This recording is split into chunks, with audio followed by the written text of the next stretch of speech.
दोस्तों इस वीडियो में हम होम लोन से जुड़े हुए हर एक सवाल के बारे में डिस्कशन करेंगे। अब इस वीडियो में ना मैं आपको होम लोन से जुड़े हर सवाल का जवाब दूंगा कि जैसे सैंक्शन लेटर क्या होता है, ठीक है जी। इसके अलावा मान लो अगर आप सैलरीड क्लास हो, कहीं पे जॉब करते हो, तो उस केस में होम लोन अगर आपको लेना है तो उसका क्या प्रोसेस है। ऐसे ही अगर आप सेल्फ एम्प्लॉयड हो, उस केस में अगर आपको होम लोन लेना है तो उसका क्या प्रोसेस है। अच्छा जी, बैंक लॉयर को हायर करता है, वैल्यूएटर को हायर करता है। जब भी आप कोई प्रॉपर्टी परचेज करते हो तो 13 साल की प्रॉपर्टी चेन निकालता है, वैल्यूएटर आपकी प्रॉपर्टी की वैल्यू लगाता है, इसकी फीस बैंक बोलता है कि आप पे करो। तो ये देखेंगे कि इनका क्या काम होता है और कितनी फीस पे करनी चाहिए। तो मतलब जितनी भी सारी चीज़ें, अभी प्रोसेसिंग फीस कितनी रहती है, या अगर एक सवाल कहें कि कौन सा बैंक बेस्ट है आज की डेट में होम लोन लेने के लिए, तो ऐसे जितने भी होम लोन से जुड़े हुए सवाल है ना, ये सारे के सारे मैं आपको इस वीडियो में बताऊंगा। यानी मैं इतना आपको प्रॉमिस करता हूं कि अगर आपने ये वीडियो शुरू से लेकर के अंत तक देख ली ना, आपको होम लोन से जुड़ी हुई कोई भी दूसरी वीडियो, मतलब मैं कहता हूं एक एक सेकंड भी देखने की जरूरत नहीं पड़ेगी, इतना मैं आपको प्रॉमिस करता हूं, ठीक है जी।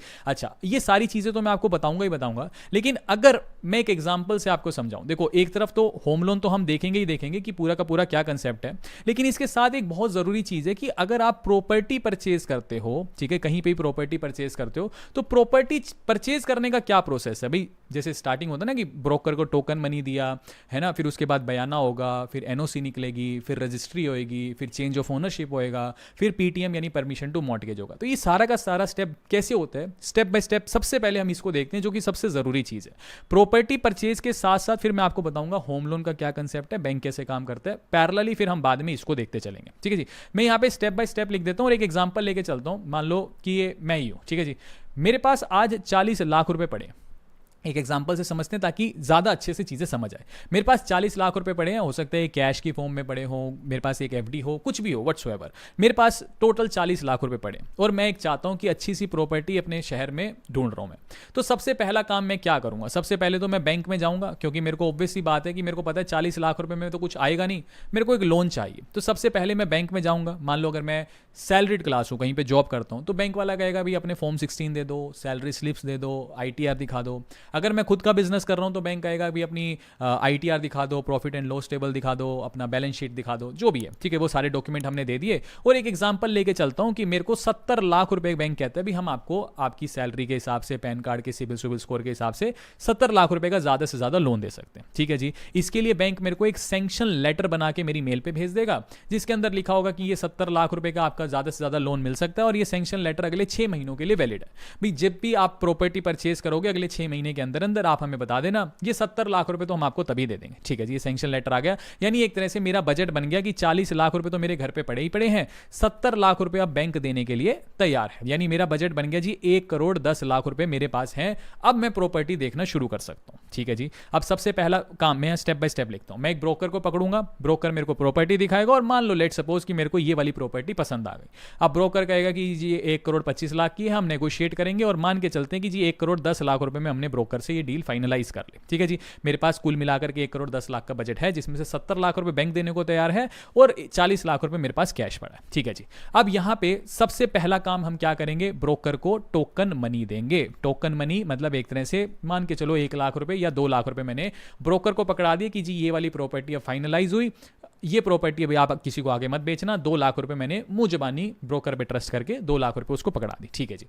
पहली 2 लाख रुपए मैंने टोकन मनी दे दी, उसका 1 हफ्ते का मैंने टाइम रख लिया, उसको हम रखेंगे बयाने के लिए, ठीक है। हिंदी में हम बयाना बोल देते हैं, जिसको क्या बोलते हैं, नॉर्थ इंडिया में हम बयाना बोल देते हैं, जिसे हम अंग्रेजी में एग्रीमेंट टू सेल बोल देते हैं, ठीक है जी। बयाने की तारीख रख ली। अब 1 करोड़ 10 लाख की प्रॉपर्टी है, बयाने का मतलब ये होता है कि इसका 25%, मतलब नॉर्थ इंडिया में ये चलता है, बाकी दूर दराज में हो सकता है कोई कहीं देख रहा हो, कई कई जगह लोकल रूल भी चलते हैं, बट मोस्टली पैन इंडिया यही चलता है। बयाने वाले दिन 25% जो पैसा होएगा वो मैं किसको दूंगा, जो बेचने वाला है। मैं खरीदने वाला हूं, मैं बेचने वाले को 25% पैसा दे दूंगा। यानी अगर 1 करोड़ 10 लाख की प्रॉपर्टी है और मैं मान के चल रहा हूं मैं कानून के इर्द गिर्द ही सारा काम कर रहा हूं, मैं कुछ भी ऐसा काम नहीं कर रहा कि जी 40 लाख रुपए तो ब्लैक में पकड़ ले, 70 लाख रुपए व्हाइट में हो जाएगा। मान लो मैं वो काम नहीं कर रहा, उसमें हम वीडियो में डिस्कस भी नहीं करना चाहते। मान लो 1 करोड़ 10 लाख की ही मैं लीगल कानूनी तरीके से ही सब कुछ काम कर रहा हूं, तो मैं कहता हूं 1 करोड़ 10 लाख की हम रजिस्ट्री कराएंगे, तो इसका 25% पकड़ लो, कितना हो गया, 27 लाख 50 हजार रुपए। तो जिस दिन बयाना होएगा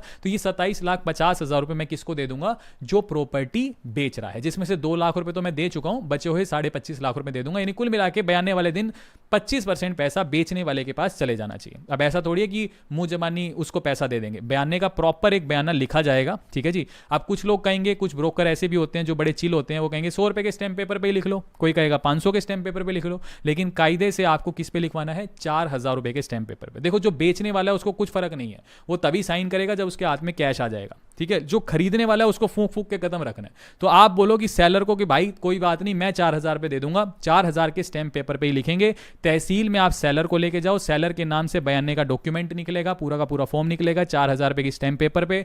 4000 रुपए आप अपनी जेब से दे देना, कोई दिक्कत नहीं है। उस पर सब कुछ लिखा जाएगा, सेलर का ये नाम है, बायर का ये नाम है।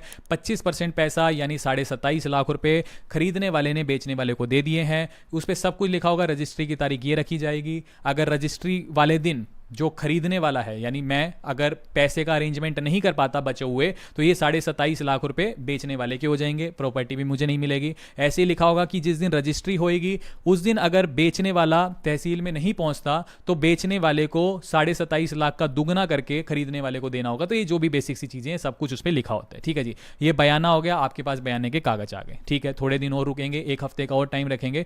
चौथा स्टेप होएगा, फिर आप जाओगे NOC निकलवाने, यानी नो ऑब्जेक्शन सर्टिफिकेट निकलवाने। ये भी आप अपने शहर की तहसील में जाओगे, वहां पे फोटोग्राफ होएगी बेचने वाले की, खरीदने वाले की। इसका मतलब ये होता है कि आप NOC निकल गई है, यानी प्रॉपर्टी का नो ऑब्जेक्शन सर्टिफिकेट निकल गया है। उस दिन जिस दिन NOC निकलेगी 50% प्रॉपर्टी के मालिक आप हो चुके हो, यानी खरीदने वाला 50% प्रॉपर्टी का मालिक बन चुका है, ठीक है। 50% अभी बेचने वाला है और 50% अब खरीदने वाला बन चुका है, और अभी हालांकि हमने उसको 25% ही पैसा दे रखा है, ठीक है जी। बट ये जो स्टेप्स हैं वो यही पैन इंडिया ऐसे ही चलते हैं।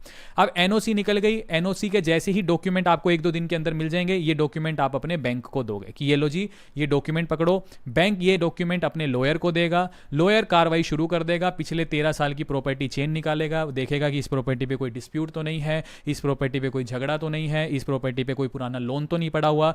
जब लॉयर देख लेगा कि सब कुछ ठीक है जी, तो बैंक ओके कर देगा। फिर बैंक क्या काम करेगा, वैल्यूएटर, बैंक का वैल्यूएटर आएगा। ये लॉयर 2 से 3 हज़ार रुपये फीस लेगा, ये बैंक आपको बता देगा इतनी फीस होती है, ये आप लॉयर के अकाउंट में डाल देना, बैंक अकाउंट नंबर दे देगा। फिर वैल्यूएटर जाएगा, वैल्यूएटर क्या करेगा, वैल्यूएटर कहेगा आप कह रहे हो 1 करोड़ 10 लाख की प्रॉपर्टी है, चलो मैं वेरीफाई करके आता हूं। भाई वैल्यूएटर तो वेरीफाई करेगा ना, पता लगे आप कह रहे हो 1 करोड़ 10 लाख की प्रॉपर्टी है जिसके पीछे आप 70 लाख रुपए लोन मांग रहे हो, पता लगे असली में मार्केट में उसकी वैल्यू ही 40 लाख रुपए है, तो वैल्यूएटर वेरीफाई करेगा भाई वैल्यू इतनी हैवी है कि नहीं है जितना क्लाइंट, जितना कस्टमर लोन मांग रहा है। तो मान लो वैल्यूएटर कहता है कि हाँ है जी है, इसकी वैल्यू तो 1.25 करोड़ है, मान लो इससे ऊपर जो भी लगा देगा, तो वैल्यूएटर का काम बस इतना सा होता है, इसको 2000 रुपये आपको देने पड़ेंगे बैंक को, ये बैंक इसको पे करेगा। तो ये 2-3 छोटी मोटी फीस होती है, ठीक है जी। वैल्यूएटर ने अपना काम कर दिया। उसके बाद 5वां स्टेप होता है उसका रजिस्ट्री का, ठीक है जी। सेल डीड जिसे अंग्रेजी में हम बोलते हैं, ठीक है जी, सेल डीड। अब रजिस्ट्री वाले दिन आप पहुंचोगे, रजिस्ट्री वाले दिन फिर आपकी फोटो होएगी, बेचने वाले की फोटो होएगी, 2 गवाह यानी 2 ब्रोकर ही खड़े हो जाते हैं वैसे तो वहां पे, ठीक है, इन सब की फोटो होएगी, और जो प्रॉपर्टी है वो बेचने वाले से आपके नाम पे ट्रांसफर कर दी जाएगी, ठीक है जी। मतलब और उस दिन क्या होएगा, जिस दिन रजिस्ट्री होएगी उसी दिन जो बैंक का एक एम्प्लॉय होएगा वो वहाँ पे मौजूद रहेगा 70 लाख रुपए का चेक लेके। जैसे ही आप ये रजिस्ट्री की कॉपी लेकर के, फिर ये रजिस्ट्री की कॉपी लेके ब्रोकर जाएगा तहसीलदार के पास, तहसीलदार इस पर स्टैंप मारेगा, साइन करेगा, और जो बेचने वाला है उसका रोल खत्म हो गया, उसका टाटा बाय बाय हो गया। और बैंक वाला जो है जैसे ये कागज देखेगा, ये 70 लाख रुपए का जो चेक है ये इसको दे देगा, किसको, बेचने वाले को दे देगा, ठीक है जी। यहाँ पे काम खत्म हो गया। अब यहाँ पे जो बेचने वाला था उसका रोल खत्म हो गया। उसके बाद अगला स्टेप होता है चेंज ऑफ ओनरशिप का, ठीक है जी। चेंज ऑफ ओनरशिप में क्या होता है, मान लो जैसे सुरेश है, सुरेश ने प्रॉपर्टी बेची रमेश को, ठीक है जी। अब जिस दिन रजिस्ट्री होगी सुरेश का काम खत्म हो गया। अब आप जाओगे तहसील में और बोलोगे कि जी सुरेश के नाम से प्रॉपर्टी जो है अब रमेश के नाम पे ट्रांसफर कर दी जाए। इसमें सिर्फ आपके साइन लगेंगे चेंज ऑफ ओनरशिप में, सुरेश का रोल यहाँ पे खत्म हो चुका है, उस प्रॉपर्टी को लेके सुरेश अपने घर जा सकता है। 7वां स्टेप होता है PTM, ये लास्ट स्टेप है, यानी परमिशन टू मॉर्टगेज। मान लो आपने SBI से लोन लिया है, तो आप तहसील में जाओगे और तहसील में जाके कहोगे कि जी ये प्रॉपर्टी मैंने स्टेट बैंक ऑफ इंडिया से मतलब एक तरह से लोन लेकर के खरीदी है, तो मैं परमिशन देता हूं कि स्टेट बैंक ऑफ इंडिया इसके ऊपर मॉर्टगेज का चार्ज क्रिएट कर ले। मॉर्टगेज यानी अंग्रेजी में कि ये जो मेरी प्रॉपर्टी है ये स्टेट बैंक ऑफ इंडिया के पास गिरवी रहेगी। कब तक, जब तक मैं स्टेट बैंक ऑफ इंडिया का पूरा लोन नहीं चुका देता। जिस दिन मैं स्टेट बैंक ऑफ इंडिया का पूरा लोन चुका दूंगा, SBI मेरे को NOC देगी, नो ऑब्जेक्शन सर्टिफिकेट, जो मैं आपको दूंगा, और फिर वहां से आप इस मॉर्टगेज के चार्ज को हटा देना। तो ये एक सिंपल सा कंसेप्ट था प्रॉपर्टी परचेज का, साथ साथ बीच में बैंक का क्या रोल रहता है। अब हम प्रॉपर होम लोन के ऊपर आते हैं। होम लोन का पहला कंसेप्ट है LTV का, यानी लोन टू वैल्यू का। ये बड़े अच्छा कंसेप्ट है। अब ऐसा नहीं है ना कि जितना आपने कह दिया उतना बैंक आपको लोन दे देगा। बैंक का कुछ कंसेप्ट है। बैंक बोलता है कि अगर आपकी प्रॉपर्टी 0 से लेके 30 लाख रुपए के बीच में है ना, तो इस केस में 90% तो मैं लोन दे देंगे, बैंक लोन दे देगा, लेकिन 10% आपको डाउन पेमेंट करनी पड़ेगी। जैसे मान लो आप प्रॉपर्टी जो लेना चाहते हो, सपोज करो उसकी जो वैल्यू वो 30 लाख रुपए है, तो बैंक कहेगा इसका 90% यानी 27 लाख रुपए तो मैं लोन दे दूंगा, लेकिन इसका 10% यानी 3 लाख रुपए आपको डाउन पेमेंट करनी पड़ेगी। ऐसे ही मान लो बैंक कहता है कि अगर प्रॉपर्टी की वैल्यू 30 लाख से लेकर के 75 लाख के बीच में है ना, तो इस केस में 80% तो हम लोन दे देंगे, लेकिन 20% आपको डाउन पेमेंट करनी पड़ेगी। जैसे मान लो अगर प्रॉपर्टी की वैल्यू 60 लाख है, तो इसका 80% यानी 48 लाख रुपए तो बैंक लोन दे देगा, लेकिन 12 लाख रुपए आपको डाउन पेमेंट करनी पड़ेगी। लेकिन बैंक बोलता है अगर 75 लाख रुपए से ऊपर की प्रॉपर्टी है, तो उस केस में सिर्फ 75% ही पैसा देंगे और 25% आपको डाउन पेमेंट करनी पड़ेगी। मान लो प्रॉपर्टी की वैल्यू 1 करोड़ है, तो बैंक सिर्फ 75 लाख लोन देगा, 25 लाख रुपए आपको अपनी जेब से डाउन पेमेंट करनी पड़ेगी। इसका कंसेप्ट होता है एलटीवी यानी लोन टू वैल्यू का। ठीक है जी। अच्छा, इसके बाद आगे बढ़ते हैं। अगला कंसेप्ट जो हमारे पास आता है वो रेट ऑफ इंटरेस्ट का आता है। रेट ऑफ इंटरेस्ट 2 प्रकार से बैंक ऑफर करता है। पहला है फिक्स्ड रेट ऑफ इंटरेस्ट और दूसरा है आपका फ्लोटिंग रेट ऑफ इंटरेस्ट। जैसे उदाहरण के लिए मान लो आज होम लोन का रेट ऑफ इंटरेस्ट चल रहा है 9% का जी। ठीक है जी, आप लेने गए 9% चल रहा है। अगर आप कहते हो कि जी 9% पे मैं फ्लोटिंग ले लेता हूं, ठीक है जी, अब कल को मान लो आज से 1 साल के बाद रेट ऑफ इंटरेस्ट बढ़ के 10% हो गया, तो और अगर जब 9% था सपोज करो आपकी, तब किस्त 40,000 रुपये महीने ही कट रही थी, लेकिन अब बैंक ने लोन को बढ़ा करके 10% कर दिया। ठीक है जी, तो अब आपकी जो किस्त है वो 42,000 रुपये हो जाएगी, 43,000 जितनी भी बनेगी, यानी अब आपकी किस्त भी महंगी ही कटेगी। ऐसे ही मान लो अगर 1 साल के बाद लोन घटा के बैंक ने 7% कर दिया, तो आपका भी रेट ऑफ इंटरेस्ट घट जाएगा। अब आपकी किस्त 40,000 से घट के हो सकता है 32,000 रुपये कटनी शुरू हो जाए। तो कहने का मतलब मार्केट लिंक्ड हो जाएगा आपका होम लोन। कल को होम लोन के रेट ऑफ इंटरेस्ट बढ़े तो आपकी भी किस्त बढ़ जाएगी, घटे तो आपकी भी किस्त घट जाएगी। वेरएज अगर आप फिक्स्ड चूज करते हो तो आज 9% है, मान लो आपने 30 ईयर्स के लिए लोन ले लिया तो कोई दिक्कत नहीं है, आज 9 है, कल भी 9 रहेगा, पूरे 30 साल तक वो 9% पे ही चलता रहेगा। भले मार्केट के रेट ऑफ इंटरेस्ट बढ़े घटे, इससे आपको कोई फर्क नहीं पड़ेगा। ठीक है जी। एक कंसेप्ट आता है कि बहुत लोग कहते हैं सर मेरी सैलरी 30,000 है, मेरी सैलरी 40,000 है, मुझे कितना मैक्सिमम होम लोन मिलेगा मेरी सैलरी के हिसाब से। तो जितनी भी आपकी सैलरी है उसको 60 से गुना कर लो, मल्टीप्लाई कर लो, उतने के लिए आप मैक्सिमम होम लोन के लिए एलिजिबल हो। होम लोन के खर्चे क्या हैं? देखो, सबसे पहला खर्चा है प्रोसेसिंग फीस। मान लो जैसे हमने एग्जांपल लिया कि 70 लाख रुपए का हम होम लोन ले रहे हैं, ठीक है जी। 70 लाख का अमूमन 0.30% या फिर 0.40% इतनी ही प्रोसेसिंग फीस कटती है होम लोन के केस में। कुछ बेंक तो 0.10% पे भी दे देते हैं, ठीक है जी। बट ये मत सोचना कि जैसे पर्सनल लोन में 1% 1.5% प्रोसेसिंग फीस देते हैं, इतनी प्रोसेसिंग फीस होम लोन में नहीं लगती। अमूमन आप ये पकड़ के चलो 0.30% या 0.4%। मान लो अगर 70 लाख लोन है और 0.40% की प्रोसेसिंग फीस लगी है, तो 7 चौक 28 यानी 28,000 रुपए ही बस आपको प्रोसेसिंग फीस देनी है, जिसे हम फाइल चार्ज बोलते हैं। इतना, इससे ज्यादा नहीं देना। 30% 0.30 भी लग सकती है, यानी 21,000 रुपए भी लग सकती है, तो बस इतना ही, इससे ज्यादा आपको देनी भी नहीं है। ठीक है। दूसरा मैंने आपको बताया कि लॉयर और वैल्यूएटर की फीस लगेगी, ठीक है, कि लॉयर का वही 3,000 रुपए फीस इसकी लगेगी। ये बड़ा काम का व्यक्ति होता है, सबसे काम का व्यक्ति लॉयर है, यही तो आपकी पूरी प्रॉपर्टी निकाल के देगा, जो आप खरीद रहे हो उस पर कोई डिस्प्यूट तो नहीं है। और दूसरा वैल्यूएटर 2,000 रुपए इसकी फीस होगी, जो ये बताएगा कि एग्जैक्ट प्रॉपर्टी की वैल्यू है क्या। ठीक है जी। अब अलग अलग चीज़ें आती हैं। मान लो अगर कोई सैलरीड क्लास है, कहीं जॉब करता है, उसको होम लोन चाहिए, तो उसको होम लोन तभी मिलेगा, कम से कम अमूमन बैंक बोलते हैं कि 21 साल उसकी कम से कम उम्र होनी चाहिए। ज़्यादा से ज़्यादा 30 ईयर्स के लिए इसको होम लोन मिल जाएगा, और ज़्यादा से ज़्यादा 70 साल की उम्र तक ही ये होम लोन ले सकता है, उसके बाद नए होम लोन के लिए अप्लाई नहीं कर सकता। प्रोसेसिंग फीस वही 0.40%, और जितनी इसकी सैलरी है उसका 60 गुना मैक्सिमम होम लोन के लिए एलिजिबल है कोई सैलरीड व्यक्ति। अगर कोई सेल्फ एम्प्लॉयड है, खुद का बिजनेस करता है, हो सकता है वो प्रोपरेटरशिप फर्म चला रहा हो, या हो सकता है कि वो पार्टनर हो, पार्टनरशिप फर्म चला रहा हो, या फिर हो सकता है किसी कंपनी में डायरेक्टर हो, जो भी हो, जिस भी प्रकार का उसका बिजनेस हो, बस बैंक ये बोलता है कि जो भी बिजनेस कर रहे हो ना, पिछले 3 साल से एक सेम ही बिजनेस होना चाहिए आपका, एटलीस्ट 3 साल पुराना बिजनेस होना चाहिए, तभी हम आपको होम लोन देंगे। सेल्फ एम्प्लॉयड में कम से कम 18 साल की उम्र में भी होम लोन मिल जाता है, मैक्सिमम 70 साल की उम्र में। जितना साल भर में कमाते हो, मतलब कंसेप्ट वही है कि महीने में जितना कमाते हो उसका 60 से मल्टीप्लाई कर लो, उतना मैक्सिमम लोन, और प्रोसेसिंग फीस वही 0.40%, और वो सारी की सारी चीजें सेम। ठीक है जी। गवर्नमेंट एम्प्लॉय के लिए सबसे अच्छी बात यह है कि इनकी जो प्रोसेसिंग फीस है ना, वो बैंक एकदम शून्य कर देता है, क्योंकि बैंकों बैंकों को लगता है कि ये लोग कभी लोन को डिफॉल्ट नहीं करेंगे, तो गवर्नमेंट एम्प्लॉयज़ के ऊपर बैंक ज़्यादा ट्रस्ट करते हैं। ठीक है, इनको मिनिमम एज 18 साल और मैक्सिमम 75 साल की उम्र तक भी इनको होम लोन मिल जाता है। ठीक है जी। एक कंसेप्ट होता है बैलेंस ऑफ ट्रांसफर का। जैसे मान लो हमने स्टेट बैंक ऑफ इंडिया से सपोज करो होम लोन लिया आज 9% पे, आज से 1 साल बाद ICICI हमारे पास आता है, वो कहता है कि यार 9% हम 8% पे दे रहे हैं, आप 9% पे कहाँ पैसे भर रहे हो।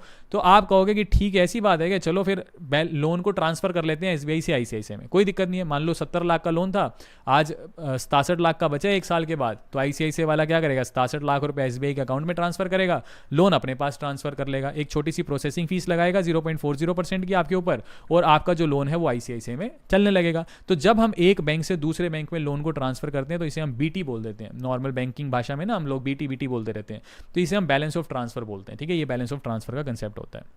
एक होता है होम लोन टॉपअप। जैसे मान लो 70 लाख का मैंने लोन लिया, घर ले लिया, मान लो बना बनाया घर था, अब 3rd फ्लोर पे मान के चलो थोड़ा बहुत काम पड़ा था कंस्ट्रक्शन का, मैं कहा चलो इसको भी करवा लेते हैं, 15 लाख का इस पर खर्चा आना है, पैसे तो है नहीं लेकिन ऑलरेडी लोन चल रहा है। अब मैं कहता हूँ एक और लोन चाहिए, लोन के ऊपर लोन जो होता है ना उसे हम बोलते हैं loan top up, home loan top up बोल देते हैं। पहले क्या होता था, मान लो ये 9% में मिला मेरे को 70 लाख का लोन और मैं टॉपअप ले रहा हूँ 15 लाख का, तो पहले ना ये 15, 16% तक इतना महंगा टॉपअप लगाते थे, मतलब पर्सनल लोन के रेट ऑफ इंटरेस्ट ही लगाते थे। लेकिन आज कॉम्पिटिशन इतना हो गया कि अगर ये 9% पे मिला है ना तो ये आराम से 9.5 या 10% पे ही मिल जाता है हमारे को होम लोन टॉपअप। ठीक है, तो इतना ज़्यादा फर्क आता नहीं है। तो ये सारी की सारी बेसिक सी चीज़ें थी होम लोन से जुड़ी हुई। उम्मीद करता हूँ आपको ये वीडियो इन्फॉर्मेटिव लगी होगी, और एक अलग से मैंने वीडियो बना रखी है। ठीक है, उसके अंदर मैंने सारा कंसेप्ट बता रखा है कि जी जैसे मान लो 30 ईयर्स का लोन है तो उसे हम कैसे 15 सालों में आराम से उतार सकते हैं। ठीक है, क्या क्या हमें ट्रिक्स लगानी चाहिए कि जो हम EMI भरते हैं, जैसे मान लो उसमें मैंने ये सारी चीज़ें ना बड़े अच्छे से बता रखी है कि मान लो सपोज करो किसी की EMI 70,000 रुपये महीने ही कटती है, तो 70,000 में से कितना पैसा इंटरेस्ट चुकाने में चला जाता है और कितना पैसा मूलधन को कम करता है। तो यहाँ से मैं अच्छे से आपको उसमें समझाया कि कैसे हम 30 साल के लोन को 15 साल में या 10 साल में ख़त्म कर सकते हैं, क्या कंसेप्ट लगाए कर सकते हो। तो मैं रिक्वेस्ट करूँगा कि इसके बाद ना यहाँ मैं आपको साइड में लिंक भी दे दूंगा, नीचे डिस्क्रिप्शन में भी वीडियो का लिंक दे दूंगा, वो आप वीडियो जरूर देखना, उससे भी काफ़ी ज़्यादा आपको फायदा मिलेगा। ठीक है जी, तो उसमें हमने काफ़ी अच्छे से सारी चीज़ें कवर की हुई है, क्योंकि अब मैं इसमें कवर करता ना तो फिर ये वीडियो बहुत ज़्यादा लंबी हो जाती। और अगर आपको ज़रा सी भी ये वीडियो इन्फॉर्मेटिव लगी ना तो प्लीज़ इस वीडियो को लाइक, चैनल को सब्सक्राइब और एक प्लीज़ पॉजिटिव कमेंट हमारे लिए ज़रूर करना, ताकि हमें भी इसी प्रकार का कंटेंट बनाने के लिए मोटिवेशन मिलता रहे। तो अभी के लिए this is the end of the video. Thanks for listening and thank you all.